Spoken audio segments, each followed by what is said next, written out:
what if the very name of God you have spoken your whole life was never what he said? Across deserts of burning sand and centuries of silence, one moment stands apart, a flame that burned but was never consumed, and a voice that shattered history with 4 impossible words, I am that I am. This was not a title. It was not a name etched on stone or whispered in temples. It was a declaration of existence itself, the unveiling of a mystery that predates time, that rewrites the story of eternity. Why would God choose this phrase? Why cloak his identity in a riddle? And what secret have we missed for millennia? Tonight we return to that mountain, to the fire that never died, and to the question that still demands an answer. Who is the one who calls himself I am? They cried out in the darkness. Chains clattered in the night as the children of Israel groaned beneath the whip of Egypt. The Nile was not for them a river of life, but a river of sorrow, its waters stained by centuries of oppression. For 400 years their voices rose to heaven unanswered, echoing through the dust of the brick pits. To the Egyptians they were slaves, nameless, faceless, disposable. But to God, they were chosen. And yet where was he? Where was the deliverer they had been promised? Did the God of Abraham, Isaac, and Jacob still remember them? Or had their cries evaporated into silence? In the heart of despair, every prayer became a haunting question. Does heaven still speak, far away from the palaces of Pharaoh? Another story was unfolding. Moses, once a prince of Egypt, raised among the gods and idols of the Nile, now wandered as an exile in Midian. He had fled not as a hero, but as a fugitive, blood on his hands, his crown abandoned, his destiny shattered. 40 years had passed. The desert winds had stripped him of pride, leaving only the weathered face of a shepherd. It was here in obscurity that eternity broke into time. One day, as Moses guided the flock near Horeb, his eyes caught something impossible, a flame that did not die. A bush engulfed in fire, yet untouched by ash. The desert knew wildfires. The desert knew destruction. But this was no ordinary flame. It burned without consuming. It lived without ending. Moses drew closer, curiosity trembling into fear. The ground itself seemed to vibrate as a voice thundered from within the fire. Moses, Moses. He froze. His name was being spoken by a voice he did not know yet could not deny. A trembling command pierced the air. Remove your sandals, for the place where you stand is holy ground. This was not an Egyptian deity demanding incense. This was not a Midianite idol carved in stone. This was the God of his ancestors, suddenly alive, suddenly near, suddenly unavoidable. The voice spoke again, carrying the weight of centuries. I have surely seen the affliction of my people who are in Egypt. I have heard their cry. I know their sorrows, and I have come down to deliver them. Moses fell to his knees. The impossible had happened. Heaven had broken its silence.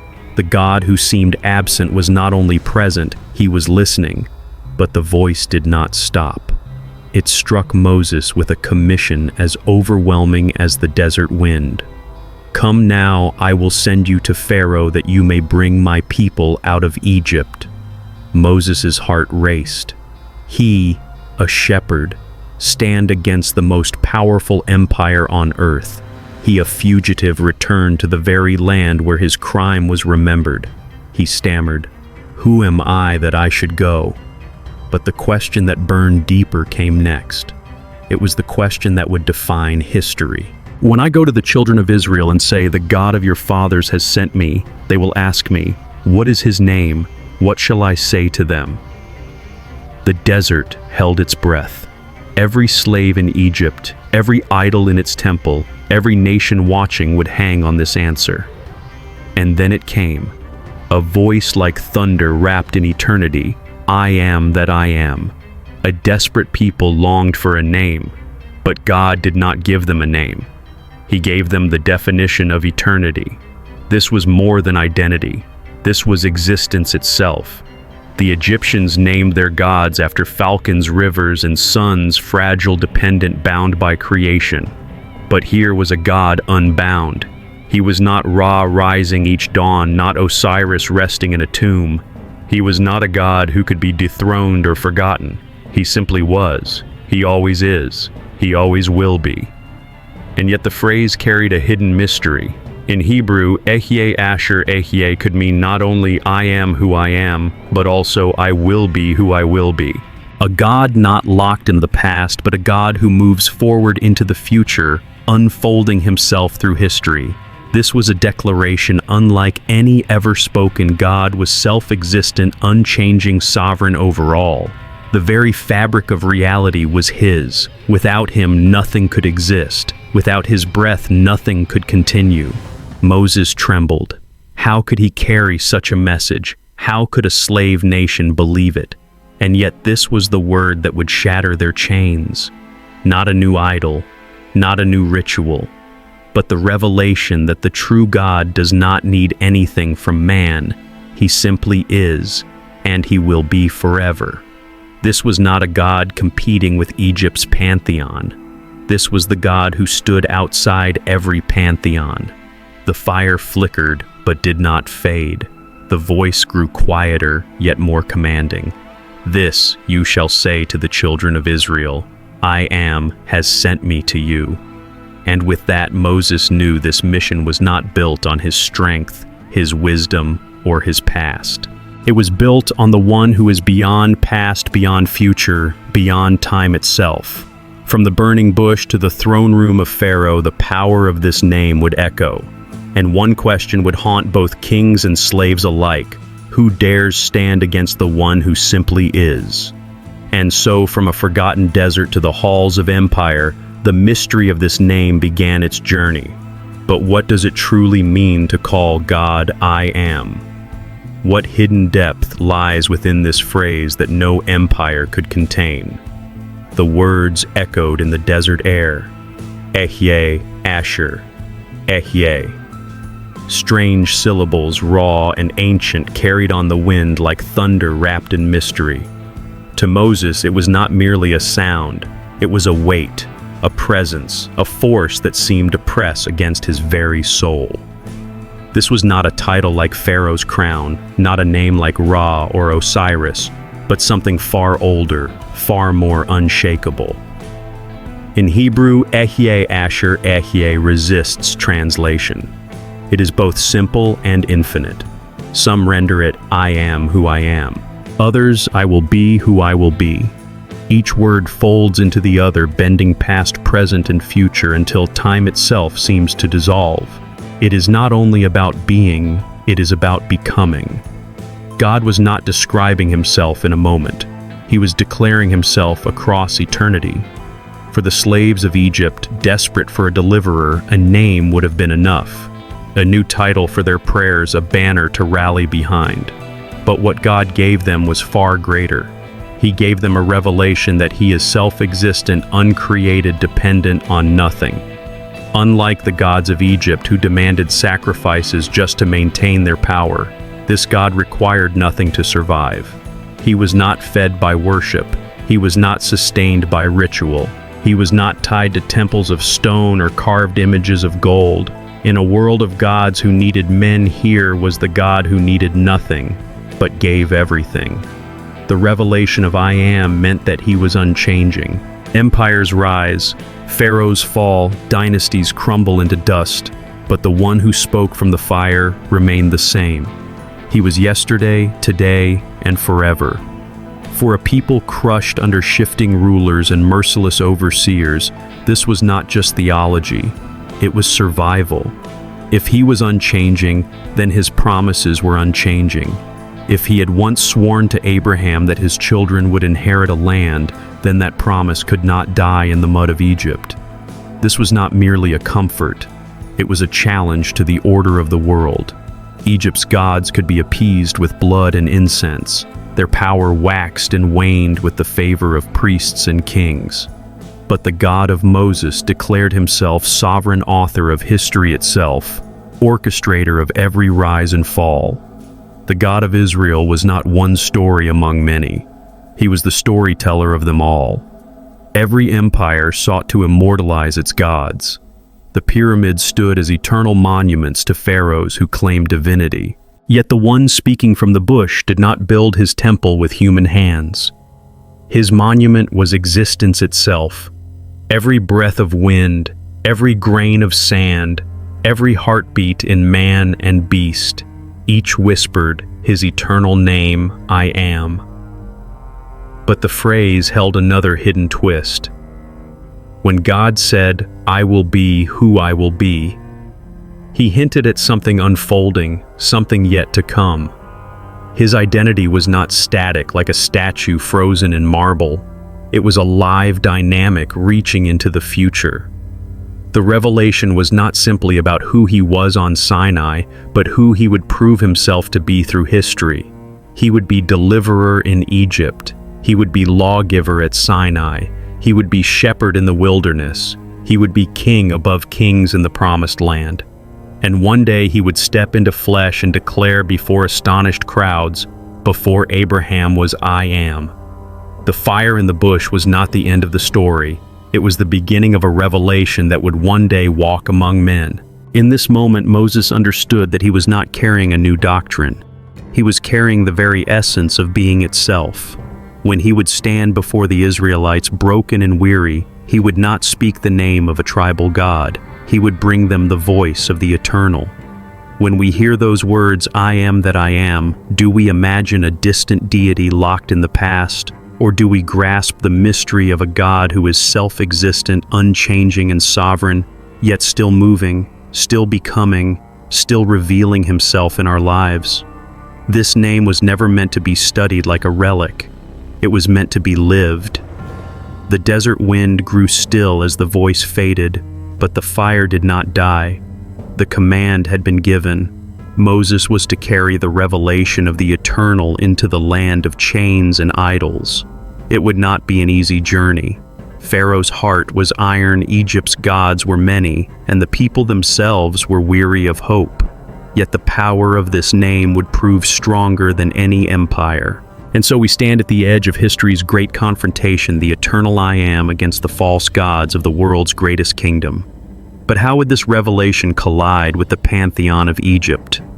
What happens when the God who needs nothing faces a civilization whose gods are built on need? The clash was inevitable, and it would shake the foundations of empire. Egypt, the empire of sun and stone, its temples stretched like mountains of marble across the desert, its priests draped in gold, its gods etched into every wall, every pillar, every breath of its civilization. Ra, the blazing sun, was carried across the heavens each day. Isis, the mother goddess, was worshipped in fertility and magic. Osiris, the lord of the underworld, promised eternal life through elaborate rituals of death and rebirth. But beneath all this splendor lay a fragile truth. These gods survived only as long as men fed them.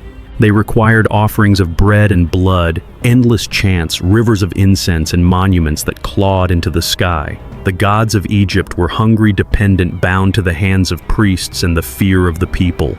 The gods of Egypt thrived on sacrifice, but the God of Israel spoke from the fire, I need nothing, yet I give everything. This was not simply a theological difference. It was revolution. In a world where every culture bound itself to the service of deities who demanded life in order to survive, the declaration of I am shattered the system at its core. If God was self-existent, then no altar could contain him. If he was unchanging, then no priesthood could manipulate him. If he was sovereign, then the Pharaoh himself, worshipped as a living god, stood exposed as dust before eternity. Egypt was the beating heart of the ancient world, its theology refined over millennia, its rituals perfected to control the Nile, the harvest, even the afterlife. To challenge this order was to challenge the very cosmos as Egypt understood it. And yet from a burning bush in a forgotten wilderness, the challenge was declared. This was not a god added to Egypt's crowded pantheon. This was the God who broke the pantheon apart. The magnitude of this cannot be overstated. Every nation had gods, but their gods fit within the categories of creation. Gods of sun, gods of rain, gods of fertility, gods of war. The divine was sliced into fragments, each demanding worship for a piece of reality. But the God of Moses claimed it all: light and darkness, life and death, the Nile and the desert, the throne and the slave. Every realm belonged to him. For the Israelites beaten and broken, this revelation was not only hope, it was defiance. To believe in I Am was to believe that Pharaoh's gods were powerless. To call upon the Eternal One was to rebel against the most powerful empire on earth, not with weapons but with truth. Faith itself became an act of rebellion, a refusal to bow to the gods of empire. And so the stage was set for confrontation. Egypt's priests believed they controlled access to the divine.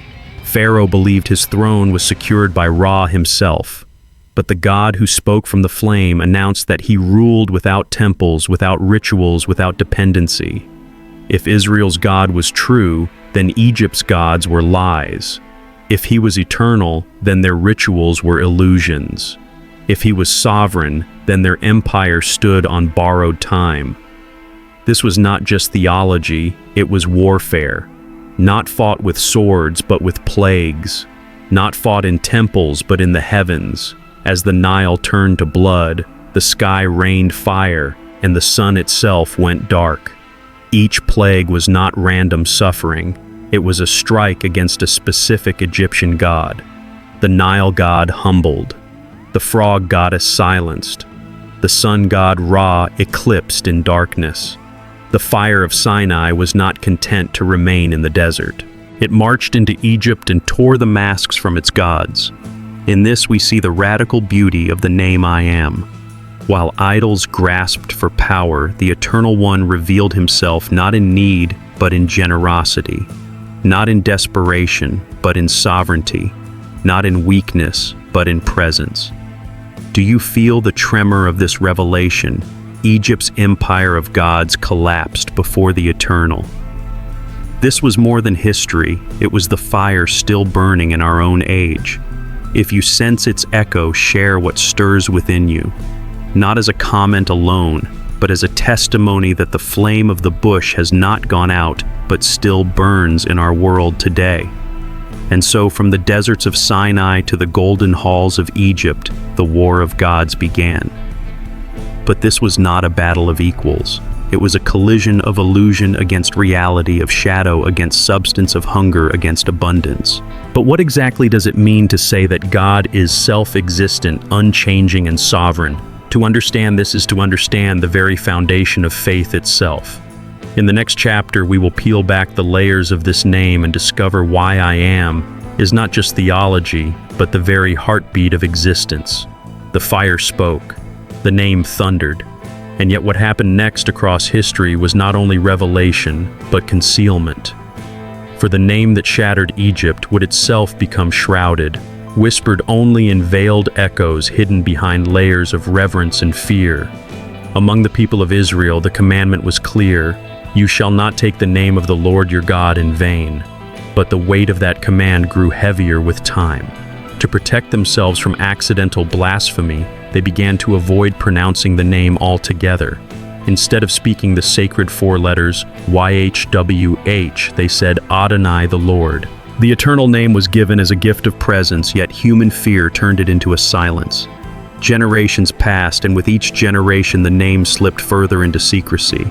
What was once thundered from fire became a word never spoken aloud. Only the high priest, once a year on the Day of Atonement, dared to whisper it within the Holy of Holies. And even then it was spoken into smoke drowned in incense hidden from the ears of men. When the scriptures were translated into Greek, the language of empire philosophy and reason, the translators faced an impossible task. How could eternity be captured in syllables foreign to the Hebrew tongue? They rendered it as Ho-Un, the one who is the being, the existing one. It was accurate, but it was a narrowing. What in Hebrew carried motion, promise, and future now sounded static, bound, reduced to the concept of being alone. In translation, the living fire of the name cooled into an idea. From Greek to Latin, from Latin to English, the erosion continued. Ehyeh Asher, Ehyeh, I am who I am, I will be who I will be. collapsed into a single phrase, I am. A phrase powerful, yes, but stripped of its unfolding mystery. No longer the God of past, present, and future intertwined, just the God of present tense. Think of the loss. A God who once declared his eternal becoming, his presence reaching forward into what will be, was now presented as only a snapshot in time. A moment, not a movement. A name turned into a noun, when it was always meant to be a verb, living, breathing, stretching across eternity. If we treat I am as a label, we lose its promise. But if we hear it as movement, we glimpse eternity in motion. The tragedy of this concealment is not merely linguistic, it is spiritual.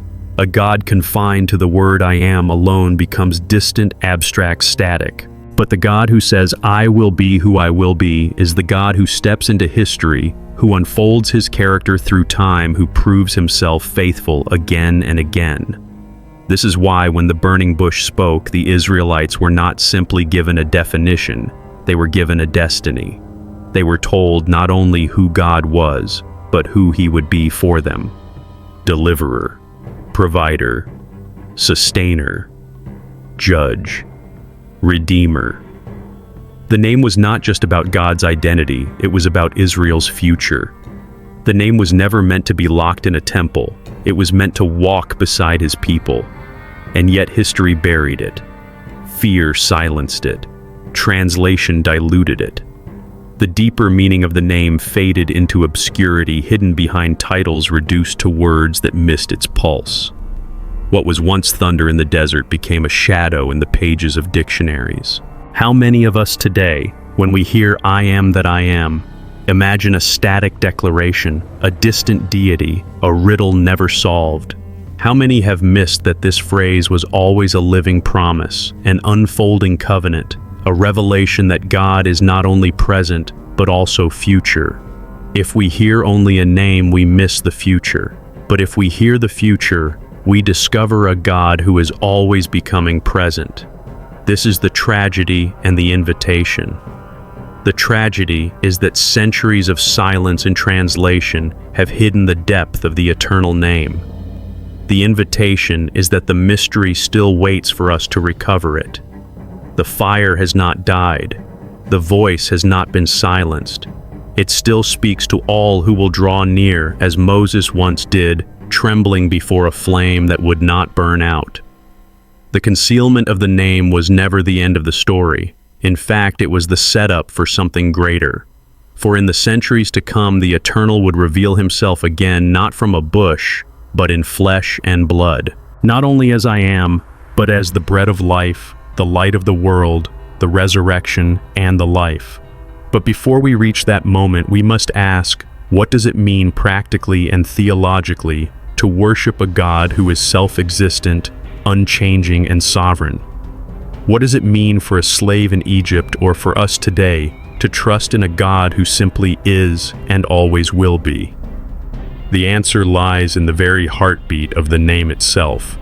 The fire on Sinai was not a spectacle for its own sake. It was not a riddle to puzzle Moses alone. It was the unveiling of the foundation on which reality itself stands. I am that I am. The phrase is not poetry, it is architecture, the framework of existence hidden in a name. Every breath you take, every stone beneath your feet, every empire that rises and falls rests on the one who simply is. To the Israelites beaten by whips and burdened by slavery, this truth was more than philosophy. It was life itself. They did not need a God who was seasonal, fading in and out with rituals. They did not need a deity whose strength was as fragile as Pharaoh's moods. They needed an anchor that would not move, a presence that could not fail. And so God revealed himself as unchanging. For I, the Lord, do not change, says Malachi 3:6. Centuries later, the writer of Hebrews would echo the same. Jesus Christ is the same yesterday, today, and forever. While men changed, kings died, and nations shifted like sand, the Eternal remained immovable. Empires collapse, thrones crumble, but I am does not change. This was not only comfort, it was warning. Because if his promises could not fail, neither could his justice. The same immovable nature that secured salvation also secured judgment. Egypt learned this as plagues struck one after another. Israel learned it as the wilderness tested their faith.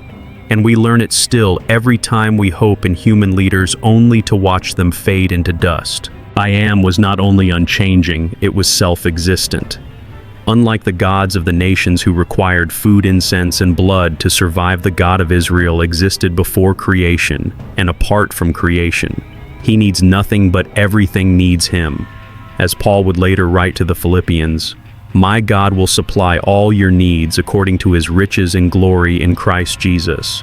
We bring him nothing that sustains him, yet from him flows everything that sustains us. Think of what this meant for a people in bondage. Their masters demanded labor without rest. Their gods demanded offerings without end, and their Pharaoh demanded loyalty unto death. But the Eternal declared, "I need nothing from you. I am. And because I am, you will have what you need." For a slave, this was not theory, it was liberation. It meant that provision was not in Pharaoh's hand. It meant that their survival was not tied to Egypt's economy or Nile's flood. It meant their existence was grounded in the God who needed nothing yet gave everything. And then comes sovereignty.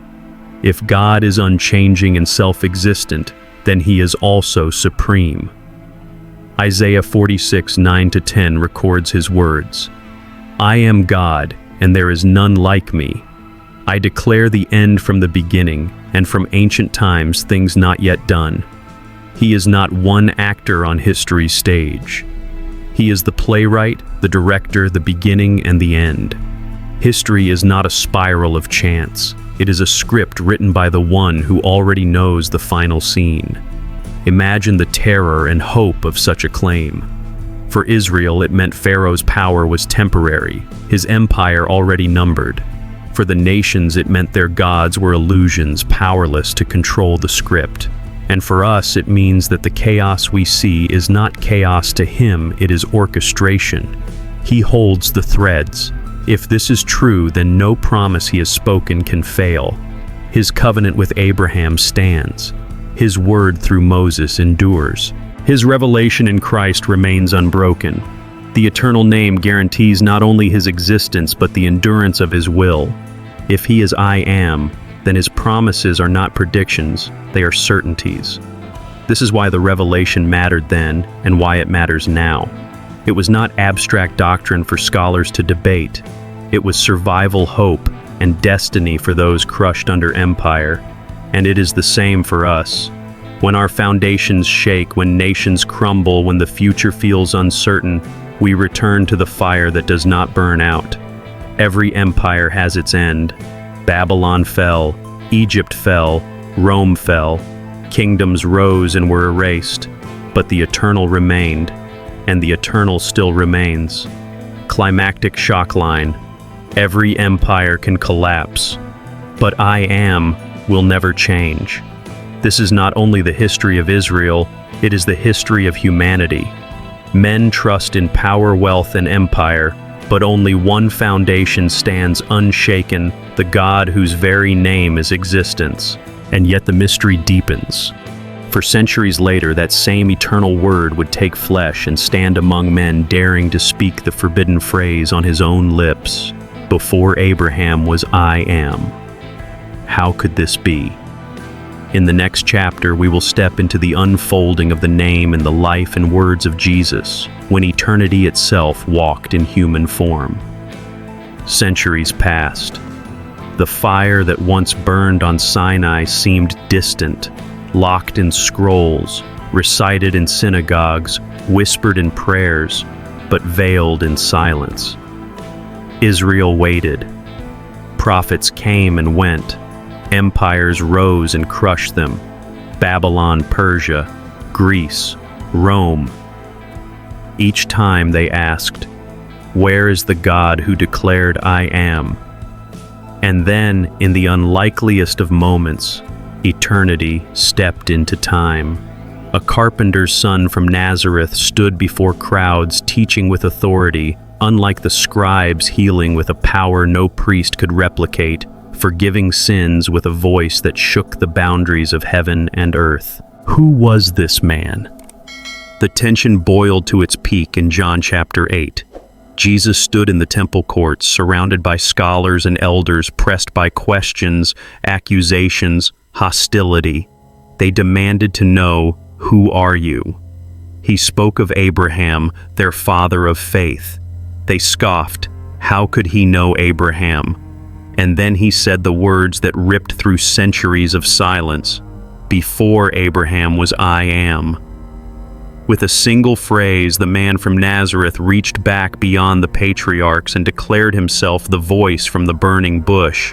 They picked up stones. They knew exactly what he meant.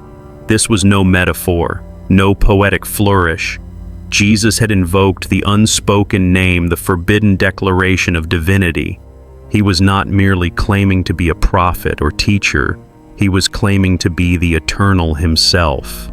The voice that thundered from the fire on Sinai, the name hidden for generations, was now on the lips of a Galilean standing in the temple.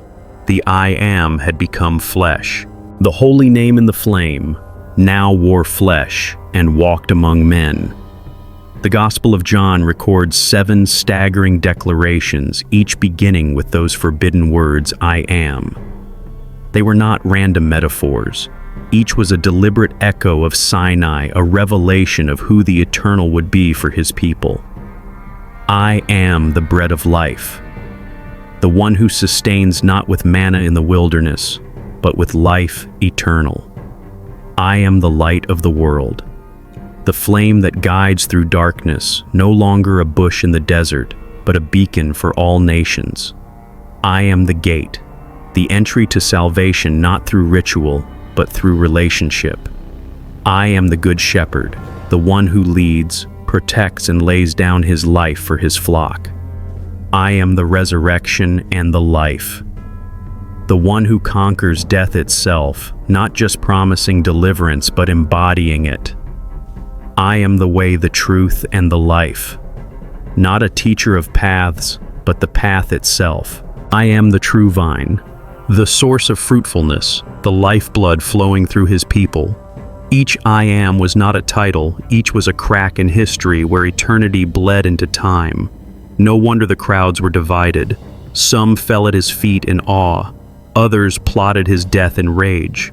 To embrace him was to embrace the eternal, but to reject him was to face the same God who declared, "I am that I am." Theologians and skeptics alike have wrestled with this for centuries. Could a man truly embody the eternal? Was Jesus mad, a blasphemer worthy of stoning, or was he in fact the living fulfillment of the bush that burned without burning out? For his followers, the answer was clear. In him, they saw not only the God of Sinai, but the God who chose to dwell among them. The name was no longer distant, locked in temples and translations. It was walking their streets, touching their wounds, weeping at their graves, breaking their chains. Eternity had a face. The eternal had a heartbeat.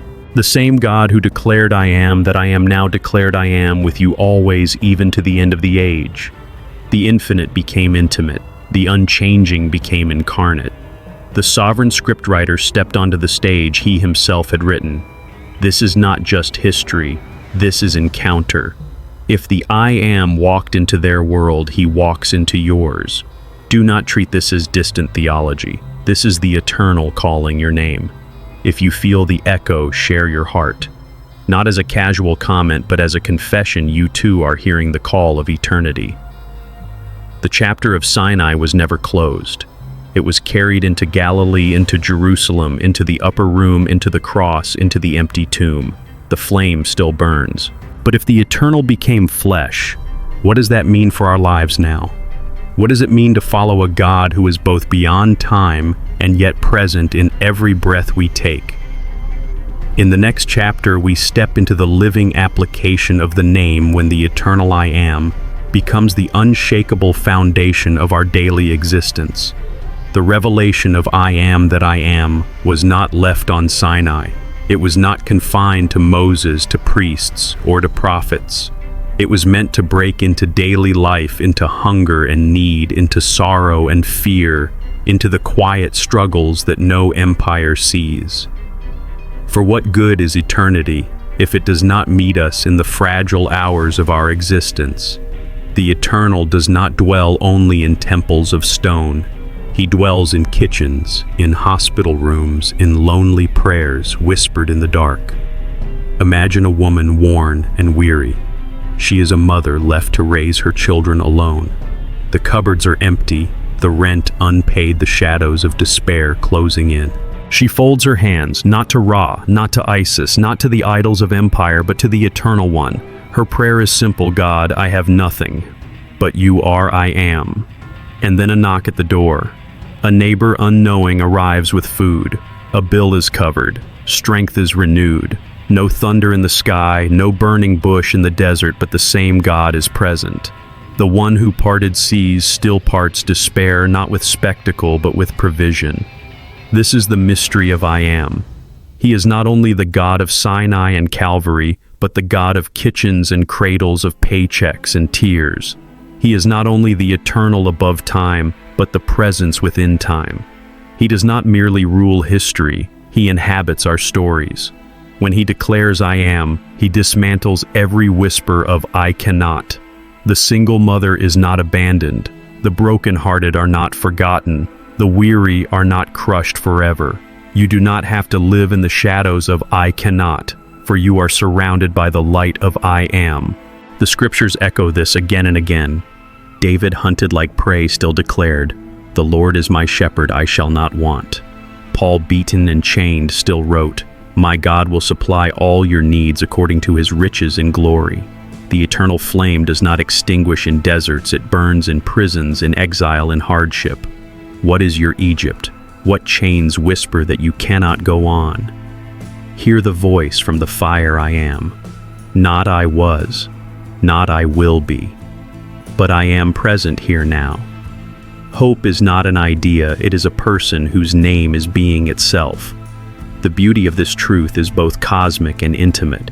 The same God who orchestrates galaxies stoops to hear your sighs.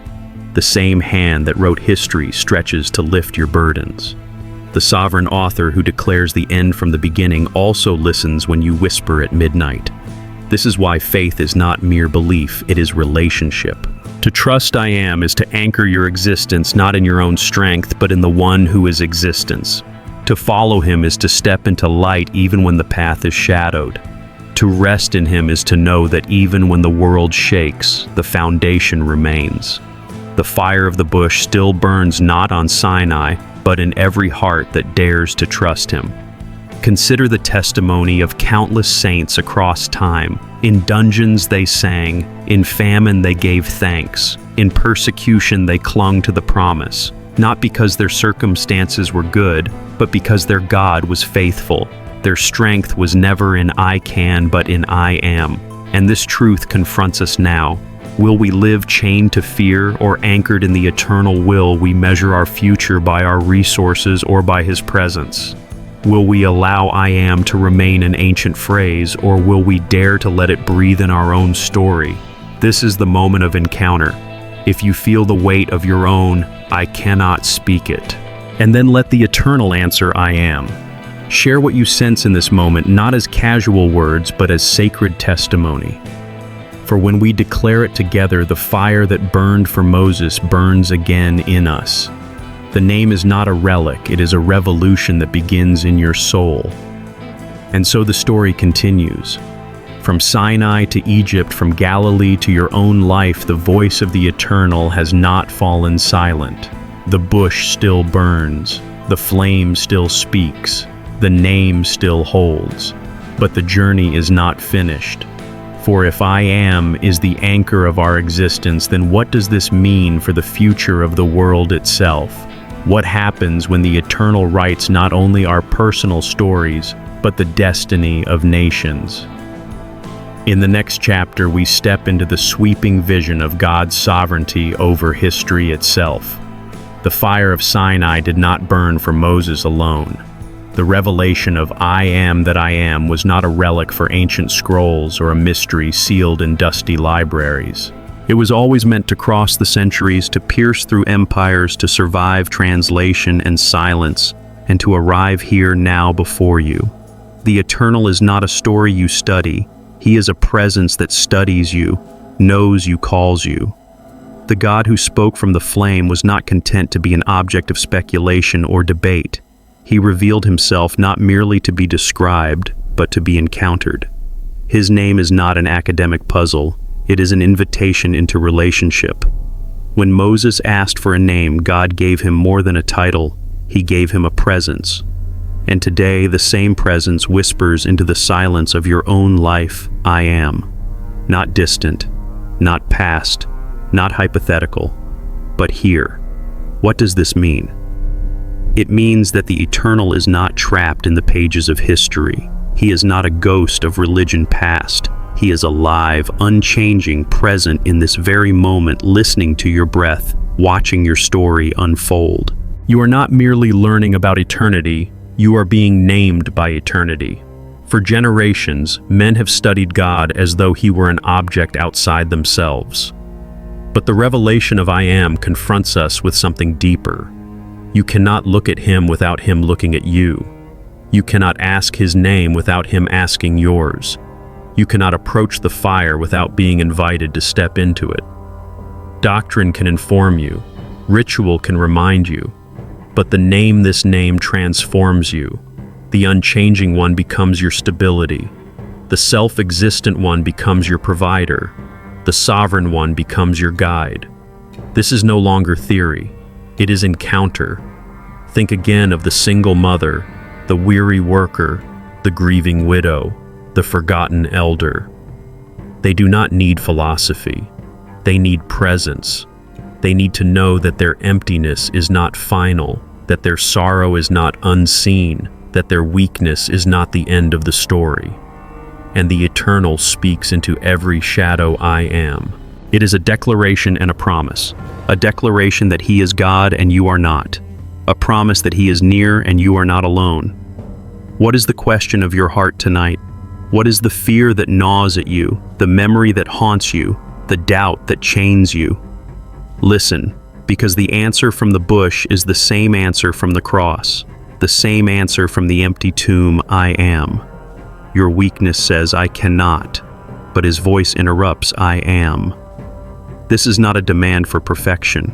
It is not a call to religion as duty. It is a call to relationship as reality. The eternal is not asking you to climb to him. He has already stepped down to you. He has worn flesh, borne wounds, carried sorrow. He has already spoken the words that shattered silence, I am with you always, even to the end of the age. And now the invitation is personal. Not to Moses, not to Israel, not to history, but to you. To know him not as concept, but as companion. Not as distant doctrine, but as daily reality. The name is not just his identity, it is your inheritance. Can you hear it? The flame that once shook mountains is whispering into your very soul. You are not an accident of history. You are not forgotten dust. You are one called by the eternal, invited into the story of the God who never changes, never fails, never leaves. This is more than watching. This is entering. If you sense the fire, do not turn away. Speak. Respond. Share what stirs in your spirit, not as commentary, but as confession. For the eternal does not seek spectators. He seeks sons and daughters who will bear his name. The silence between words is not empty. It is filled with presence.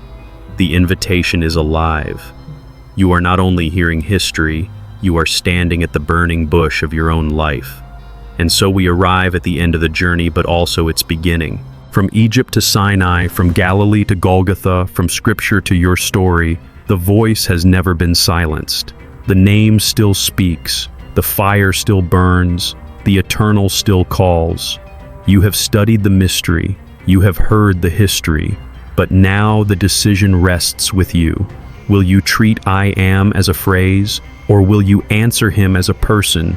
Eternity has called your name. The only question left is, will you answer? And as we step from the fire of this revelation into the quiet of reflection, stay with us. For what comes next is not mere conclusion, but a word especially for you, for those who carry years' wisdom and questions. A message prepared for those who have walked long roads and are ready to hear the eternal in a deeper way. You have walked with us from the fire of Sinai to the voice of Jesus, from the mystery of eternity to the quiet of your own soul.